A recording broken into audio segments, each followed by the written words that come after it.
Hello and welcome back to the Faith and Culture Show. I'm Catherine Camp, your hostess for the show. As you know, for those of you who tune in every week, this is our show where we dig in deeply to what's going on in our culture, and we do that to educate ourselves. Why? Because we are called to have conversations with those with whom we live and around us. So we need to educate ourselves as to what is going on so that we can have those important conversations that count, conversations with an eternal perspective. Today, I have a mover and a shaker, a warrior. We have G.R. Mobley. He's a retired Marine. Now, he's not just a warrior because he was brave enough to become a Marine, but he also is concerned about our country, and so he's doing something about it. He has worked and served in the intelligence community, either as a Marine, a discipline leader, or as an engineering leader for over 35 years. He has a passion for history and government. He has been a lifelong self-educator and student of our founding documents. This is very important. He has committed much of his life to public service and leadership in one form or another. And he hosts a national radio show on Red State Talk Radio called Reclaiming the Republic. GR has turned his analytical focus and insight into scouring historical references and source documents of the birth of the Republic to bring to light relevant information regarding our hybrid constitutional republic that has been obfuscated by nationalists. In other words, those who label themselves as conservative as well as the secular progressives for the past 2 centuries. GR has identified that the necessary power has always resided within the sovereigns, meaning the people and the governments instituted by the people to save our Constitution. His writings and his message will convince reasonable people that the Constitution and the Republic can be saved if we, the people, and the people's county and state governments will only assist their authority within the Republic. G.R. Mobley points out the only way we will be able to succeed in doing this is by following the standard that the framers set by putting aside our differences and our self-interest and focus on full compliance to the Constitution. I am very excited to introduce GR to everyone. I have not met him, but I've heard very good things about him from others that I have interviewed. So we're going to be learning more about his, I call it a ministry, but this is what GR is doing, and he's doing it effectively. So hopefully we can all learn something so that we can get busy and do the same. Welcome to the Faith and Culture Show, GR. I'm Thank you. Very honored to have you here. I know you're incredibly busy. Well, that was a mouthful for an introduction. Well, you've done a lot. And I don't think a lot of people spend as much time as you have, obviously, on looking at our historical documents. We have really lost the sense of who we really are as America, especially with this, the generation, I would say, that were born in the 70s, 80s, and 90s. Mm-hmm. And I personally am seeing a break in those who were born after 1996. I'm seeing that they are becoming concerned with what is going on. Whereas just on the other side, the 1996 and below are the ones who pretty much have been radicalized, or and they don't even know it. A lot of them are wonderful people, but wherever they went to the universities, they are teaching them the wrong things about our history. Mm-hmm. And there are plenty of books out there distorting the truth. So yes. Tell us a little bit about, other than what we know from your introduction, how this all started for you. Well, so it started by taking an oath to be a Marine, and my father emphasized, who had a degree in political science, he said, you better understand that thing you're taking an oath to support, which is the Constitution. So from that point on, I started just learning, and I understood that the documents were out there, but they were very hard to get, many of them. The common document that was available for everybody was the Federalist Papers. And I have realized that the Federalist Papers are probably the worst documents people can use. I mean, they're insightful on a background type of perspective, but they actually provide information that would mislead us in the powers granted to the federal government. But let me actually, because you were talking about this evolution of society, our culture, and how we were going from the baby boomers and prior generations, where we were kind of God-fearing people, and how we finally came to that point where we became godless and secular. Yeah. And there was a long road getting to there. And as a matter of fact, there was a long road getting to this nation, because what they never taught us was that we were the first nation that created a free market economy and a free market of faith. Because when the 13 colonies were formed and they decided to revolt against England because of the oppression, they all had their own state-sponsored churches. Two of them were kind of open denominational, but I think they were Maryland and Pennsylvania. But nevertheless, those 13 colonies all had state-sponsored churches. And there wasn't a majority among them. In other words, the Anglicans, I think, were the highest count. They had, I think, 5 states that were Anglican.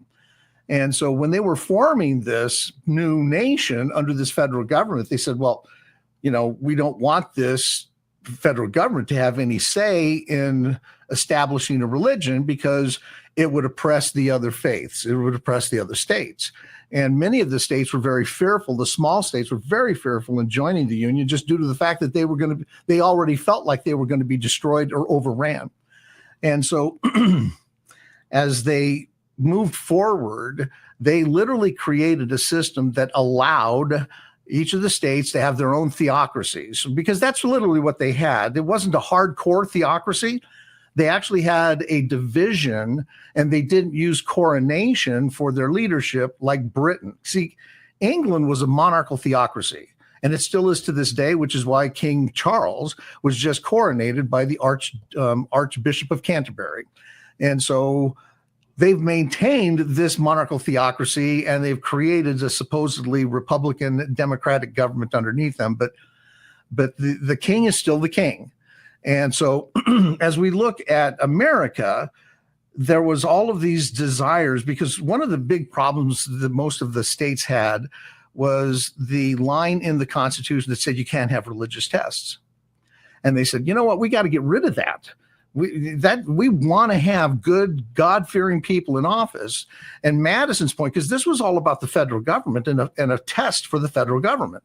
Okay. And they said, okay, so whose Bible are we going to use to make that test? And everybody kind of looked, because nobody wanted theirs. Nobody wanted the others. They wanted theirs. Right. And they couldn't come to a consensus. And so they said, okay, point taken. We don't want to go down that path. So like I said, they actually founded a union that created an open market of both faith and economics, where we could do all sorts of things and become very productive.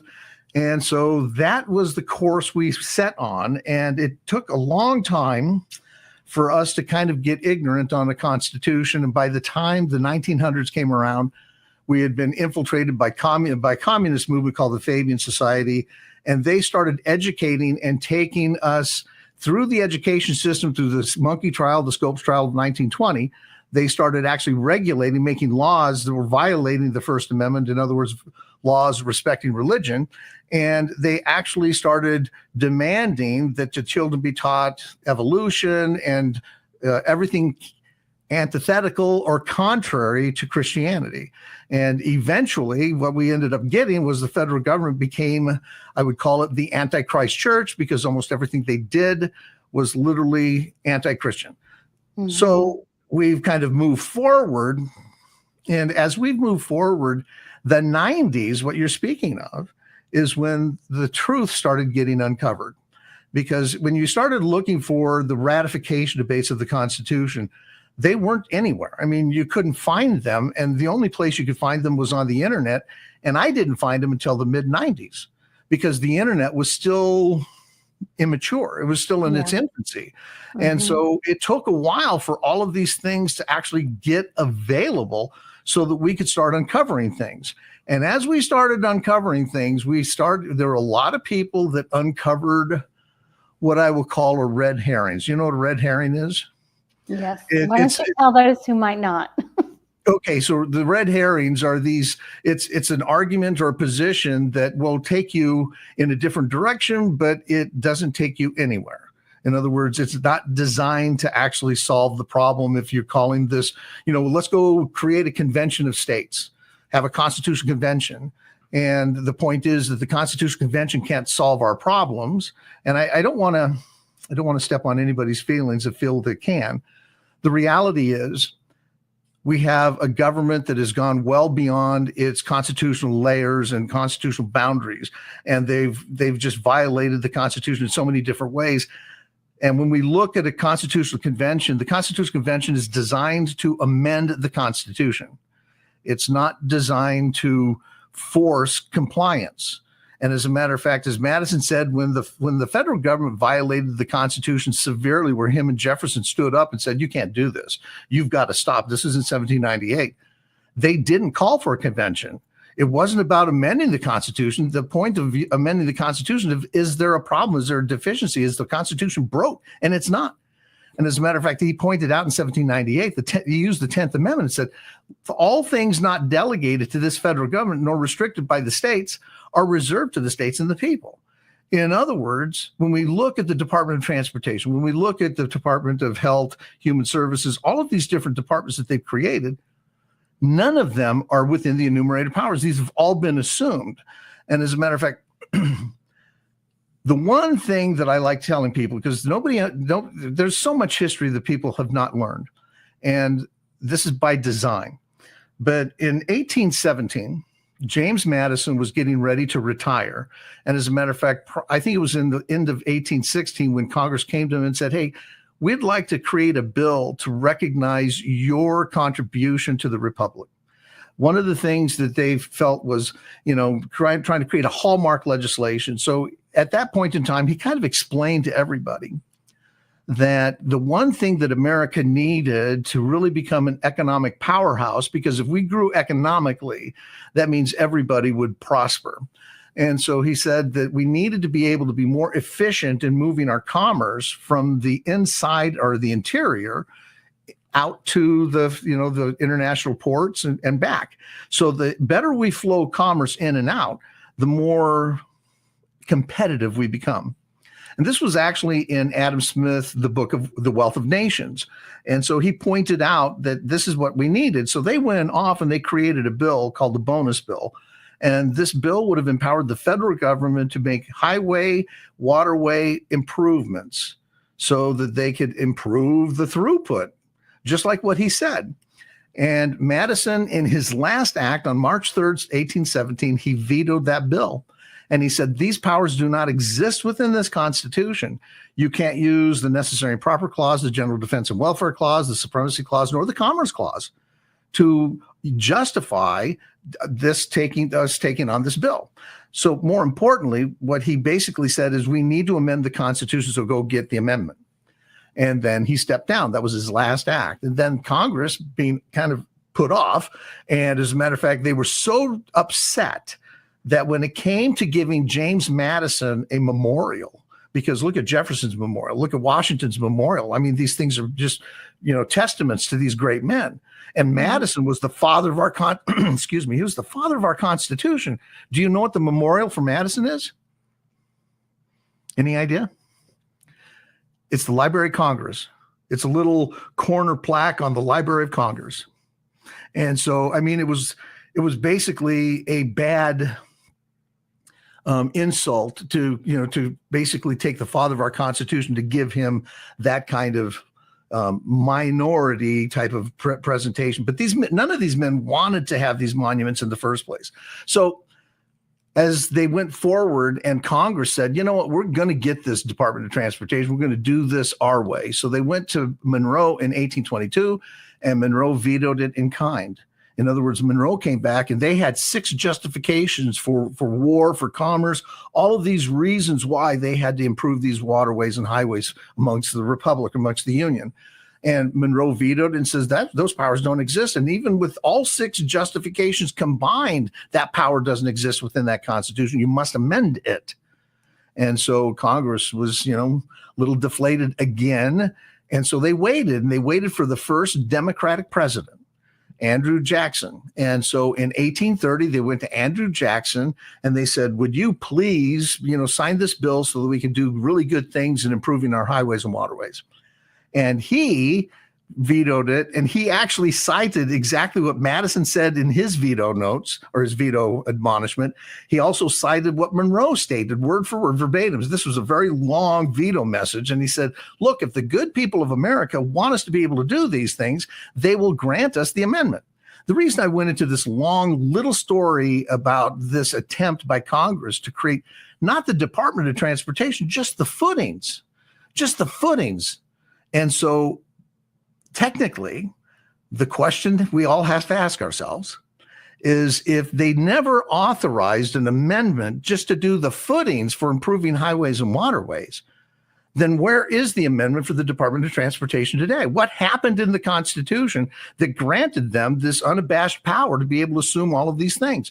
Because when we look at the Department of Transportation, if that doesn't exist in the Constitution, then how is it health, education, housing, labor, energy? I mean, I could go on and on. The environment, all of the things that they're doing, which are not enumerated in that Constitution.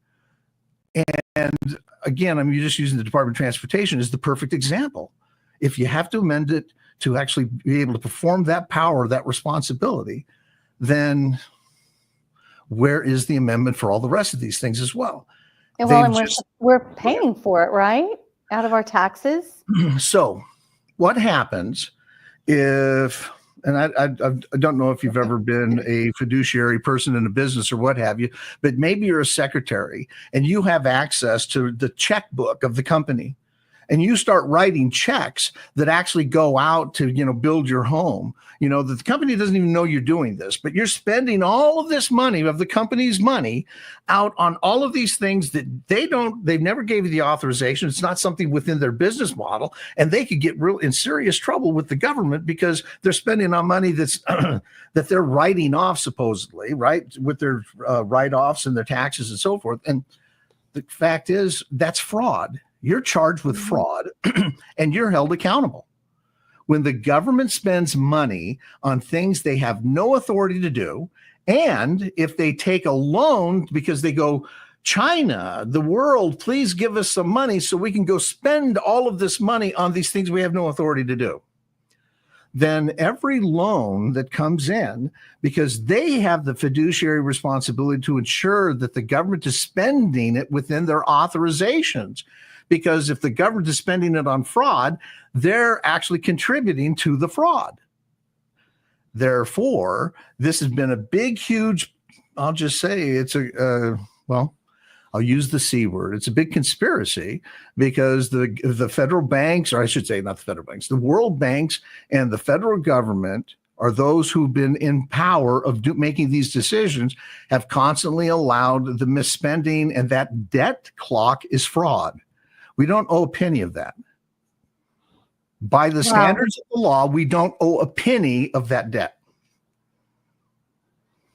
That's hard to absorb. I start my show every day telling people, and I go through how, because do they have the authority to spend money on the education? Do they have money to spend on the environment? Do they have the money to actually go and buy land? So the Constitution enumerates everything that the federal government can do. And it actually enumerates property that the federal government can possess. And it's very clear. The reason why they listed the property that they could possess, because they didn't want the federal government to become rich. It was to be very limited, and it was basically for these very specific purposes, which is why it's for the erection. The only properties they can have is for the erection of forts, magazines, arsenals, dockyards, and needful buildings for them to do the work that they need around the republic. Like impost or import inspections, or working at a port of entry, like an airport or a seaport or a border port, to make sure that what's coming in is legitimate. Does that make sense? I mean, they have the necessity of doing these things. So the Constitution gave them the ability to do it, but they actually have to pay for those things as well. But they don't have the authority for parks. They don't have the authority for forests. They don't have the authority for putting people on land. That's not in the Constitution. And as a matter of fact, the Indian reservations, because Thomas Jefferson addressed this in 1803. In 1803, right after the Louisiana Purchase, he attempted to amend the Constitution so the federal government could grant land to the Indians. Okay.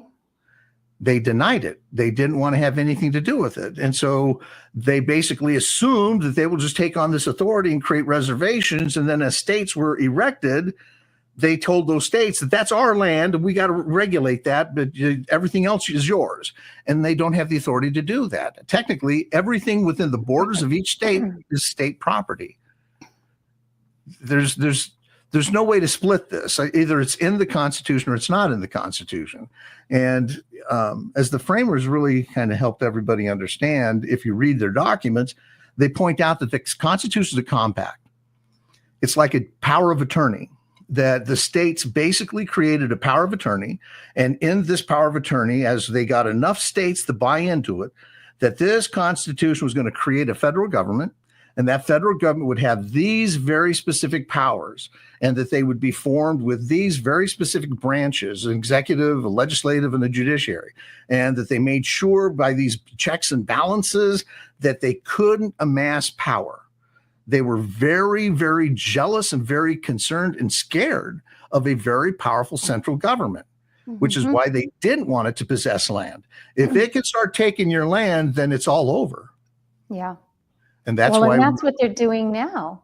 Yes, that's precisely, you're right.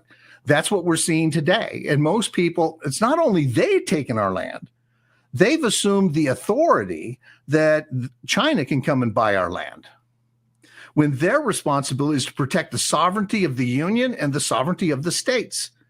And they're actually allowing foreign government to basically buy land as a lien for the debt that they've given us. We're being sold downriver. Wow. And that's been going on a long time, a very long time. Yes, it has. Well, since that's the 1800s. Is that right?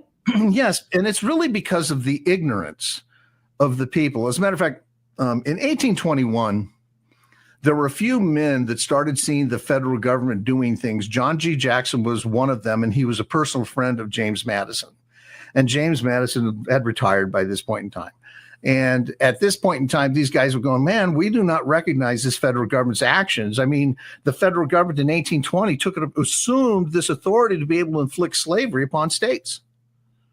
The Missouri Compromise was passed in 1820, and they literally allowed, these states, or 4 states, to become slave states.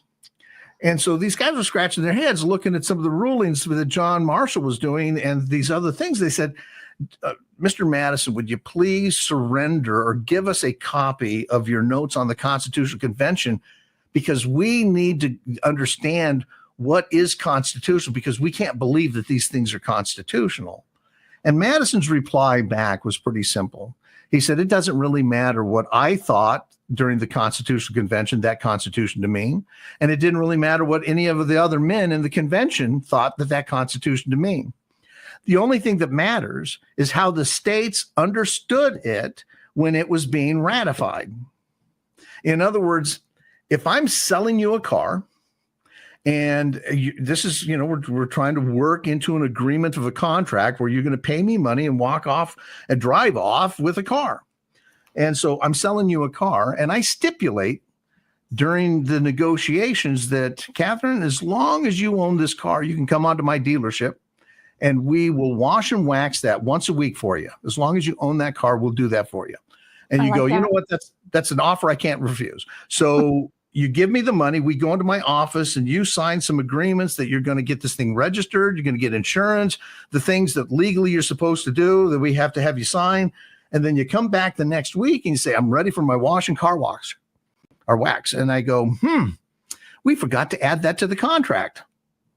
Technically, by law, all you have to do is prove that I stipulated that. But because it wasn't written down, you don't have any evidence. When it came to the Constitution, they wrote it down. This is why the ratification debates of every state was documented. And they actually defined exactly what those lines meant. And I'm here to tell you that the courts cannot create law.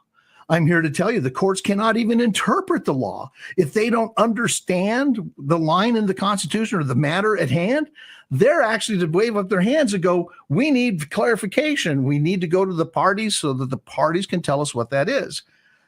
This is all confirmed with the whole process of making any change to the Constitution requires 3/4 of the states, not the Supreme Court, not the president, not Congress. It requires the states to say, yes, we'll allow that change. So if a term in the Constitution, like a natural born citizen, they want to interpret, well, we think it means this now. Well, they can't do that. Now they've bamboozled us and they've said, oh, well, the Federalist Papers say we can. This is why I tell you the Federalist Papers are very dangerous because it aggrandized the powers of the court unconstitutionally. So to be clear, this is the Constitution literally falls under contract law. And most constitutional lawyers don't want to tell you that because, boy, there's something that sounds pretty powerful and pretty prestigious. I studied constitutional law, when actually it just falls under contract law. It's kind of like, have you ever heard of Verizon law? Or if you have a cell phone, whatever your carrier is, you got a contract with that. Has you ever heard of a law that is begot from a contract? Like Verizon law, constitutional law.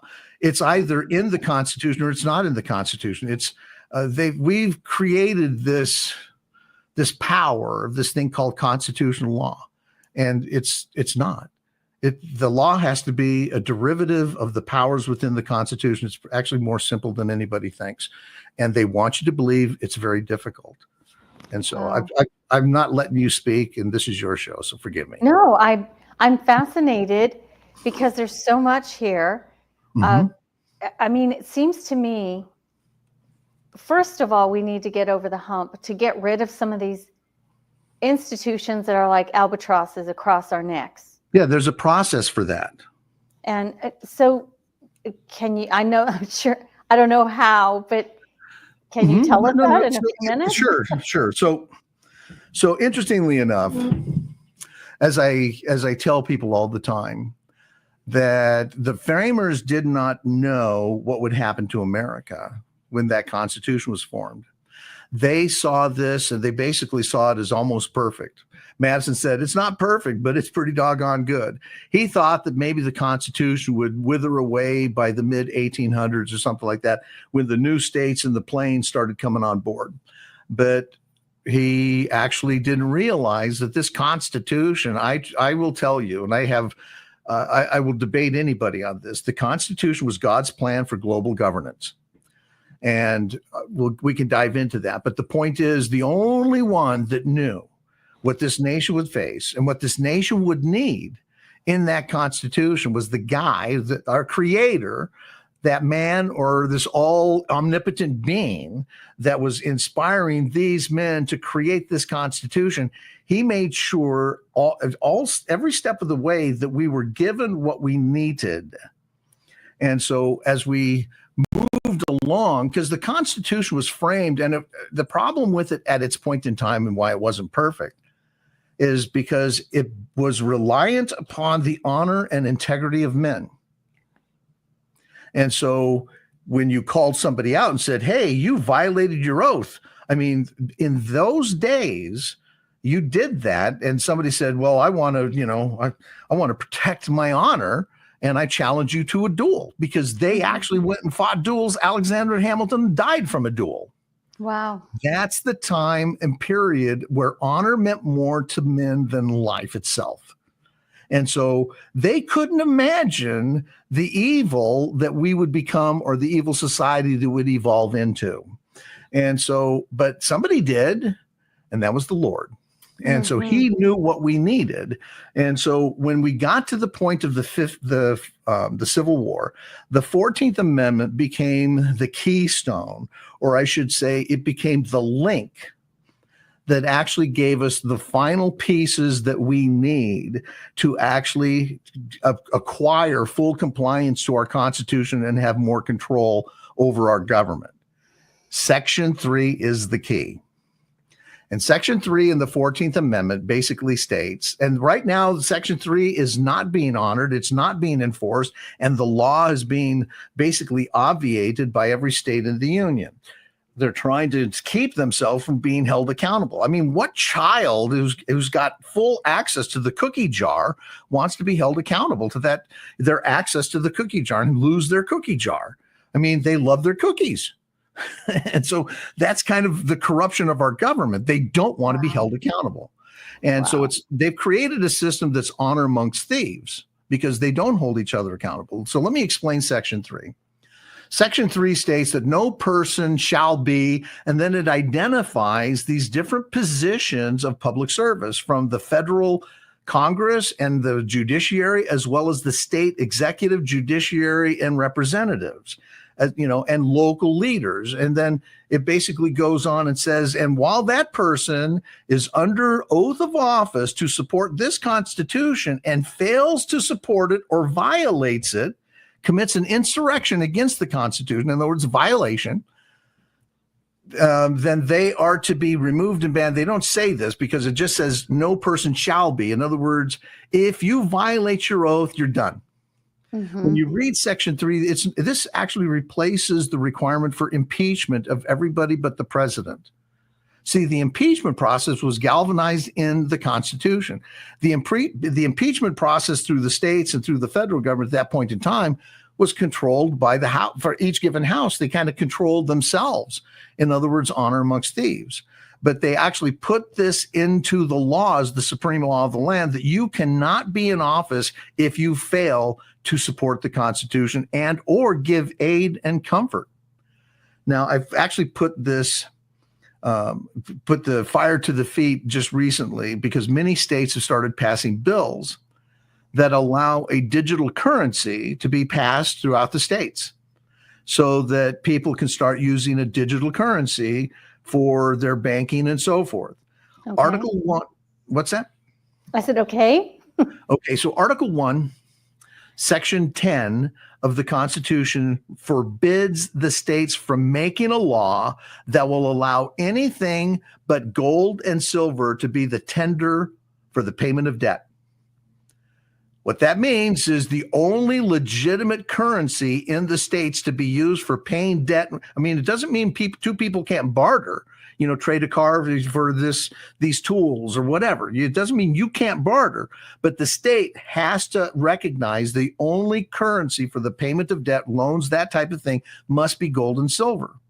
So when everybody passed this bill, and what they basically did was they've directly violated their oath in supporting the Constitution because they just violated Article 1, Section 10. The states actually passed a law that violated that.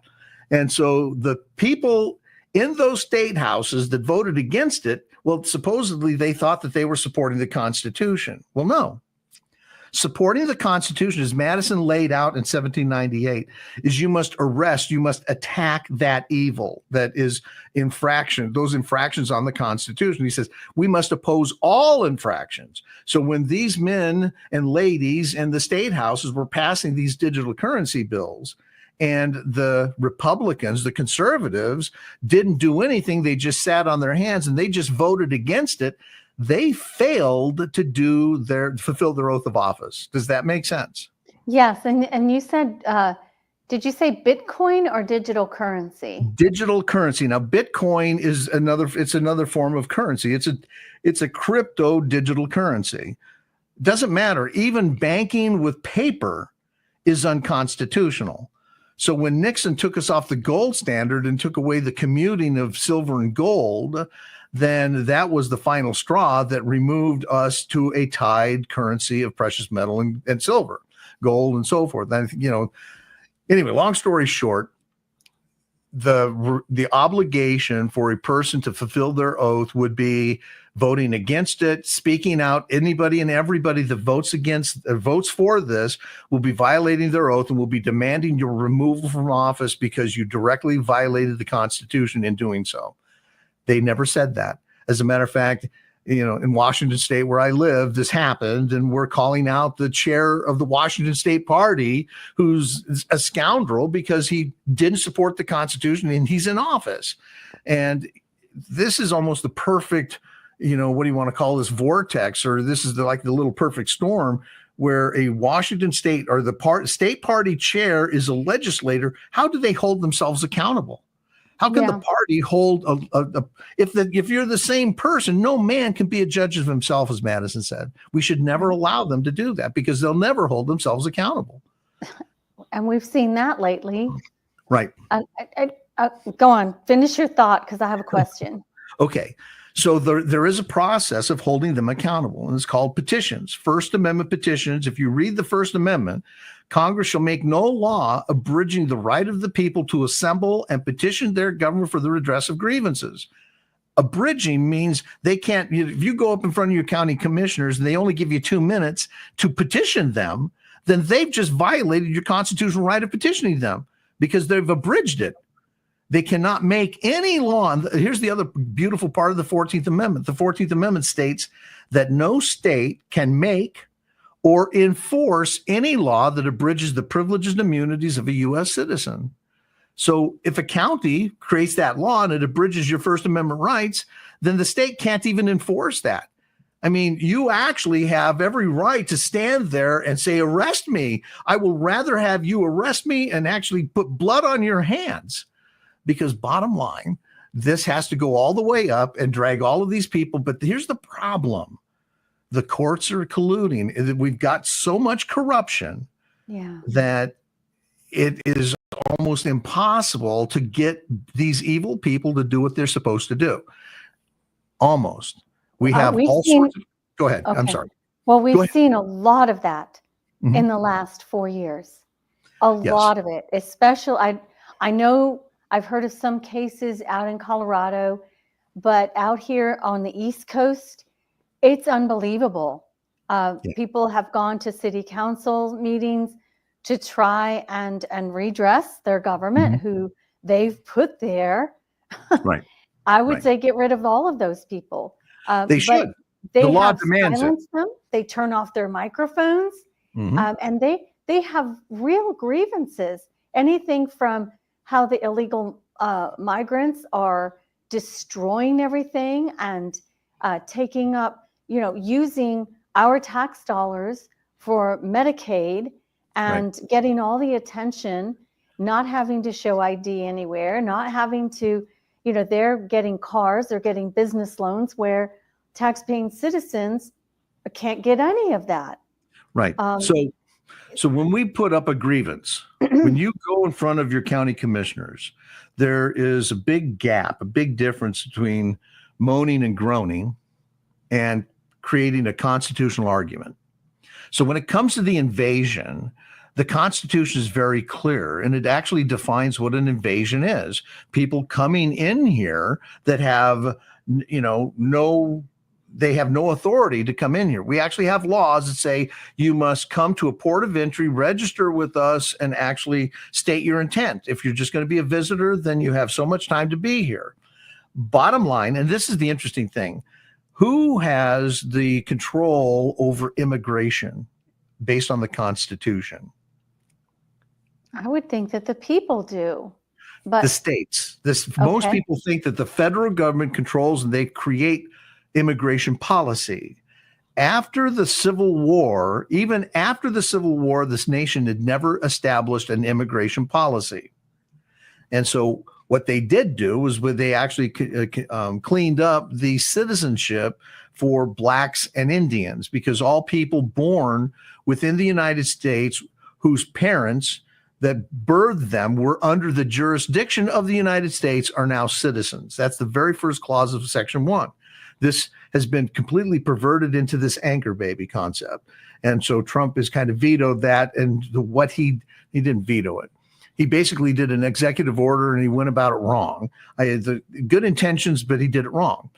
Nevertheless, when we look at the invasion itself, Congress basically has the responsibility in Article 1, Section 8 to call forth the militia for three. This is the reason why we're supposed to have a militia or a federalized army.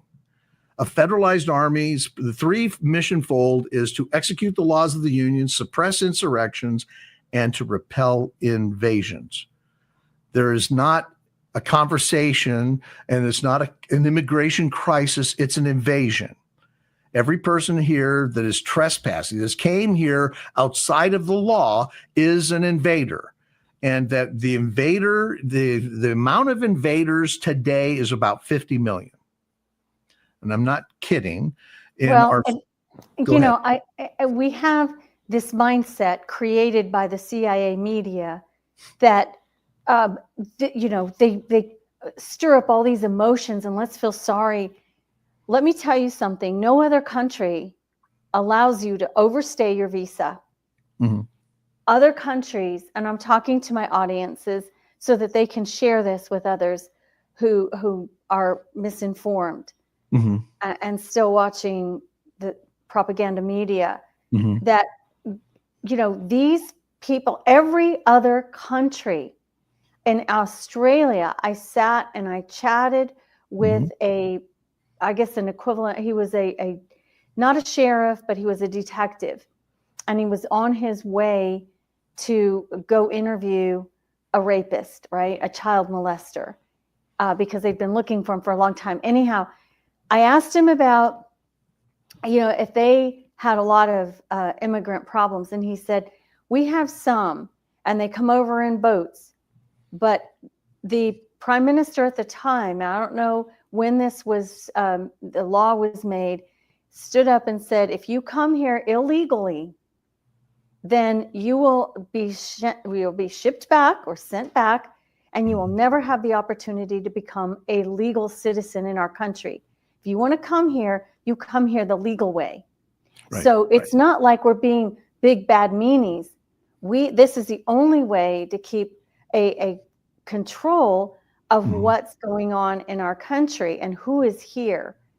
Mm-hmm. That's the only way, is to, we have ports of entry, like you said.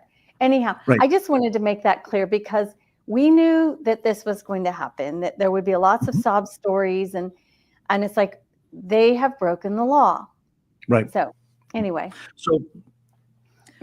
So there's nothing in the Constitution. As a matter of fact, the only thing that is enumerated to Congress in the federal Constitution is that they have the power to make and uniform rules of naturalization. In other words, they're the ones that actually will create the standards of what it takes to become a U.S. citizen. Citizenship was actually birthed and was the responsibility of the states. And as a matter of fact, if a state felt that somebody shouldn't be a citizen, then that person could never become a U.S. citizen. Or if a person committed a felony, they were stripped of their citizenship. I mean, citizenship was a privilege. It wasn't, there was a birthright to it, but if you didn't live to the standards of the law and so forth, you were to be stripped.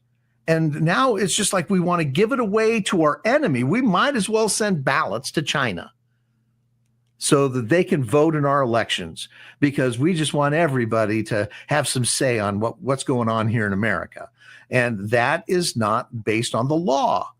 The law has limited the federal government to only be able to establish a uniform rule of naturalization. It is the states that have actually had that authority, going back to the Department of Transportation, based on necessity, because so many people were coming into America. They assumed the power, created Ellis Island, and then started creating policies on immigration.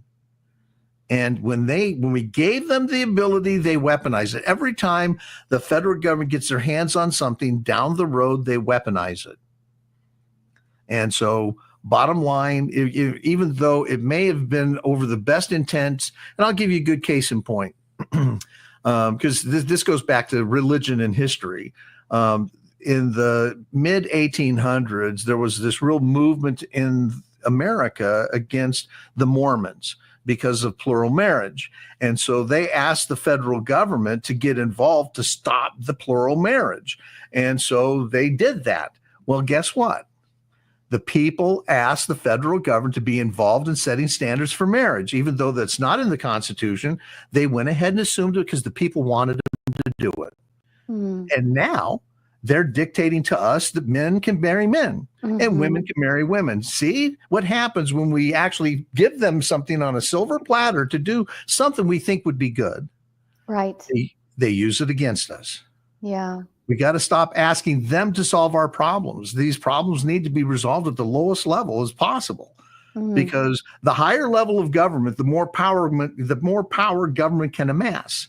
And the more power government can amass, they can actually bring guns and bad things to you to say, this is what you're going to do. This is one of the reasons why I say the federal government should never be involved in education, because they're good at fighting wars. We don't want them with guns and these weaponized ideas to weaponize our children against liberty. And that's what they've been doing as well. Yeah, that's what my thought was. How do we undo some of this? I know we only have a few minutes left, like maybe we'll have to continue the conversation, but absolutely. The Department of Education has definitely been weaponized, and it's way out of control. So this has to start in the county. Okay. It can start at the state level if you have a good, solid state. And we don't really have a good, solid state, but we have a good state in Wyoming. Wyoming is the only state in the union that is actually passing a bill, and they're discussing it today, on holding the federal government accountable. It's called a federal review bill, where they're going to create a committee, and this committee is going to start auditing everything the federal government has done. This is very similar to what Thomas Jefferson did in 1798, where they audited the Constitution, or actually they audited these acts against the Constitution and said, hey, these things that you're doing are violations of the Constitution, and we're not going to have it. And so we need people to start getting active and becoming First Amendment petition warriors, going into your counties and holding them accountable at that level. They're going to tell you, well, this petition is for the state, it's for the federal government. And I'm telling you right now, that person that at the county level has raised their arm to the square, and they have taken an oath to support that Constitution. And when you look at what these petitions ask them to do, it's not outside of their will. They have the ability to create a constitutional compliance committee and empower the people to empower them. And so we actually have a committee at a county level as well. So these things are starting to happen. And I've been doing this, I've been at this for like 12 years now. And so we're actually seeing these things, we're getting fruit off the tree. Wow. Okay. Where do people go to find your material? Maybe they can tune in on your rodeo program. How do they do that? Okay. So on reclaimingtherepublic.org, and as a matter of fact, if you want, because I see that we don't have a lot of time, we can get back together and I can give everybody a tour on Reclaiming the Republic as it stands today. And so I can show everybody where the petitions are, the documentation that people need to read, so that because you can't fight without having some understanding, some knowledge. And knowledge is power, but knowledge doesn't become power until it's acted upon. So that's why I'm trying to empower people. I actually have team meetings with groups across the nation where we're reading these critical documents so they have a profound understanding on this process of what needs to be done. I'm here to help, and I'm not from the government. Those are good words. That's right. We shouldn't fear those. Okay, this is wonderful.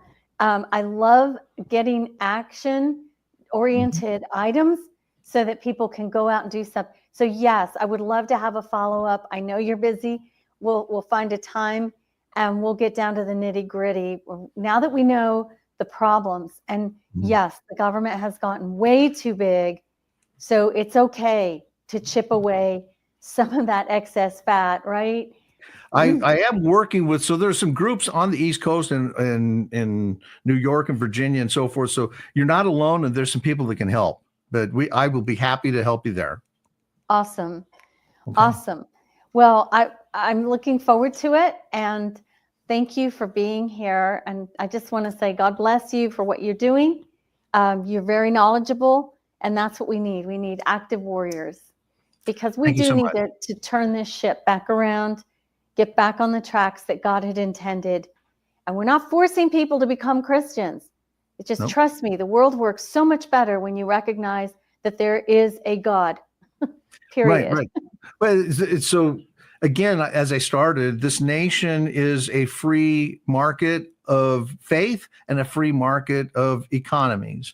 And we don't have that today. We've got controlled faith and controlled markets of economies.